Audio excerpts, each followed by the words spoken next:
99% pertunjukan, 1% balapan. Itulah gambaran yang diberikan Max Verstappen terkait GP Las Vegas akhir pekan ini. Seperti yang kami bahas sebelumnya, Las Vegas merupakan balapan yang paling ditunggu-tunggu musim ini, sekaligus menjadi yang paling kontroversial jika melihat bagaimana F1 mempersiapkan semuanya. Balapan ketiga di Amerika Serikat dan diadakan di kota seglamor Las Vegas tentu membuat nafsu syahwat F1 akan cuan memuncak dan tidak bisa tertahankan begitu saja. F1 dan Liberty Media rela mengeluarkan uang sampai 500 juta dolar atau 7 triliun rupiah untuk menyulap jalanan di Vegas menjadi sebuah sirkuit F1. Tentu, dengan uang sebesar itu, F1 ingin gelaran balapan di sana bisa berjalan sempurna dan berlangsung dengan minim hambatan, meski banyak tantangan yang mereka hadapi dalam mempersiapkan GP Las Vegas. Dan sayangnya, di hari pertama pelaksanaannya saja, F1 sudah kacau dengan buruknya cara mereka menghandle permasalahan yang terjadi sepanjang akhir pekan. Semua bermula dari sesi latihan bebas pertama, di mana terjadi drama drain cover atau penutup saluran air yang lepas dan merusak beberapa mobil pembalap.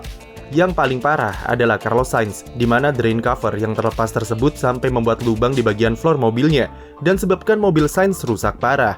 Karena masalah drain cover ini cukup serius dan bisa berdampak ke keselamatan pembalap, akhirnya sesi FP1 harus dihentikan dan cuma berjalan selama 9 menit saja. Drain cover memang merupakan musuh utama bagi F1 di sirkuit-sirkuit jalanan seperti ini. Pada musim 2019, kejadian serupa pernah dialami oleh George Russell pada sesi FP1 GP Baku yang juga membuatnya berakhir lebih awal karena masalah safety. Aerodinamika mobil F1, meskipun mereka menghasilkan downforce yang besar, tetapi aliran airflow yang ada di bawah mobil akan mengarah ke atas ketika mobil F1 melaju di sirkuit. Aliran ke atas atau upwash itulah yang menyebabkan drain cover bisa terlepas dan terlempar ke atas jika dilalui mobil F1 di kecepatan tinggi.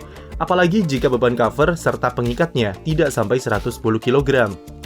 Persoalan di Las Vegas kemarin adalah sepertinya FIA tidak memeriksa drain cover ini secara intensif, yang berujung ke insiden Carlos Sainz dan beberapa pembalap lain yang juga alami kerusakan di sasis mobilnya. Apalagi FIA juga menolak atau tidak bisa memberikan dispensasi penalti kepada Carlos Sainz yang harus ganti komponen mesin sebagai akibat dari insiden yang disebabkan karena kelalaian mereka sendiri. Terdapat sekitar lebih dari 30 drain cover yang bermasalah setelah FP1, dan mau tidak mau, pihak penyelenggara harus melakukan perbaikan sebagai langkah pencegahan untuk membuat sirkuit lebih aman. Proses tersebut memakan waktu yang sangat lama, sampai-sampai sesi FP2 harus ditunda selama 2,5 jam, dan memaksa pembalap serta tim untuk begadang sampai subuh. FP2 yang harusnya dilangsungkan pada pukul 12.30 malam, menjadi tertunda sampai pukul 2:30 pagi. Karena sudah terlalu malam dan bisa menimbulkan berbagai masalah keamanan serta logistik, F1 akhirnya memutuskan untuk melangsungkan sesi FP2 tanpa penonton, dan semua area fans harus dikosongkan. Kebijakan ini tentu membuat banyak fans kecewa, karena banyak dari mereka yang cuma membeli tiket satuan di hari Kamis saja untuk melihat latihan bebas, dan sudah menunggu sangat lama di tribun dengan ditundanya sesi FP2. Dengan harga tiket satuan yang ada di kisaran 3-15 juta rupiah, belum termasuk akomodasi, tentu wajar jika fans kecewa karena tidak bisa menonton aksi-aksi pembalap di sirkuit. Yang kami sayangkan dari prahara tersebut adalah bagaimana cara F1 menghandle kompensasi bagi penonton yang dipaksa meninggalkan sirkuit sebelum FP2 dimulai. Siaran pers yang dikeluarkan keesokan harinya oleh F1 dan pihak GP Las Vegas, tidak ada satu kata maaf pun yang mereka ucapkan. Fans malah disuruh untuk memahami dan memaklumi keadaan yang sedang mereka alami. Mengingat, ini adalah sirkuit baru dan keadaan-keadaan seperti rusaknya drain cover adalah hal normal serta setara dengan gangguan teknis atau gangguan cuaca. Padahal, masalah drain cover bisa diatasi jauh-jauh hari jika F1 maupun FIA melakukan inspeksi dengan benar ketika proses homologasi. Selain itu, yang parah adalah F1 tidak memberlakukan refund atau pengembalian uang tiket kepada mereka pemegang tiket satuan hari Kamis, yang jelas sangat dirugikan. F1 cuma memberikan kompensasi berupa diskon belanja di official store sebesar $200 saja kepada mereka. Sudah bayar mahal, menahan dingin, cuma bisa nonton selama 9 menit, dan ganti ruginya hanya bisa untuk beli satu kaos serta satu topi obral.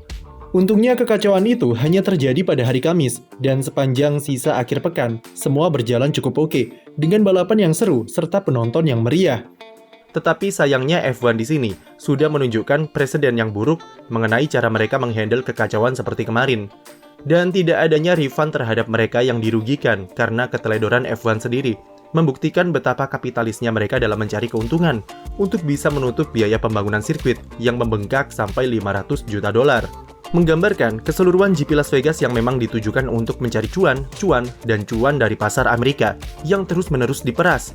Tapi semua wajar jika melihat potensi keuntungan yang bisa mencapai 1,4 miliar dolar atau lebih dari 20 triliun rupiah bagi perputaran ekonomi di Las Vegas selama balapan berlangsung.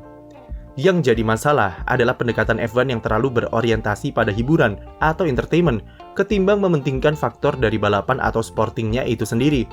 Pembalap-pembalap sepertinya juga sudah lelah dengan betapa masifnya F1 mengeksplorasi sisi entertainment yang tidak perlu dan dianggap terlalu mubazir waktu bagi mereka. Itu terlihat dari ekspresi pembalap ketika diperkenalkan saat opening ceremony GP Las Vegas yang membuat kita bertanya-tanya, sebenarnya F1 ini mau balapan atau mau konser?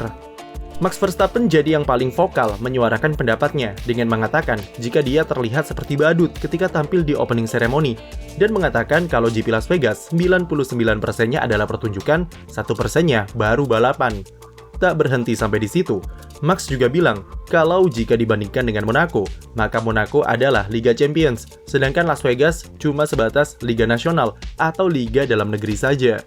Kritikan Verstappen ini meskipun nyelekit dan frontal, tetapi memang benar adanya karena faktor entertainment yang sangat diutamakan F1 dengan menghadirkan banyak artis serta penyanyi terkenal di sana.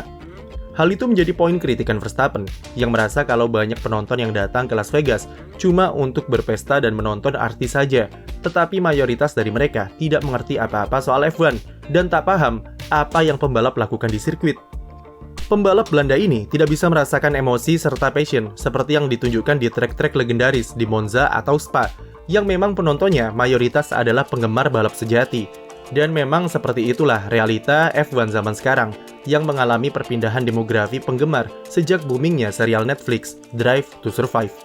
F1 menjadi memiliki banyak penggemar baru dari kalangan usia remaja sampai rentang usia di bawah 30 tahun dengan branding pembalap yang disajikan di dalam serial dokumenter tersebut. Tugas F1 adalah memberikan sudut pandang yang lebih luas dan menyeimbangkan faktor entertainment serta faktor seputar balapannya itu sendiri. Namun hal tersebut belum bisa mereka lakukan di Amerika, mengingat basis fans yang ada bisa dibilang masih cukup mentah dan faktor hiburan masih sangat dibutuhkan untuk menarik minat para penonton. Yang diinginkan oleh F1 adalah bagaimana cara untuk menarik minat penonton sebanyak mungkin terlebih dulu. Lalu setelah itu biarkan mereka penasaran dengan hal-hal yang bisa meningkatkan pemahaman fans soal balapannya. Apakah langkah Liberty Media ini salah? Tentu saja tidak. Dan cara ini terbukti ampuh untuk menambah pamor F1 di dunia yang makin naik di setiap tahunnya. Namun apa yang mereka tunjukkan di Las Vegas adalah puncak dari nafsu F1 akan pasar Amerika, dan kami harap mereka tidak melampaui standar yang sudah dipasang di Las Vegas ke balapan-balapan lain. Setidaknya meski awalnya banyak masalah, GP Las Vegas sukses ditutup dengan manis lewat kemenangan Max Verstappen dan balapan yang seru dengan Charles Leclerc yang salib Checo di lap terakhir. Sekian video dari kami, jangan lupa subscribe dan nantikan video review race Las Vegas besok ya.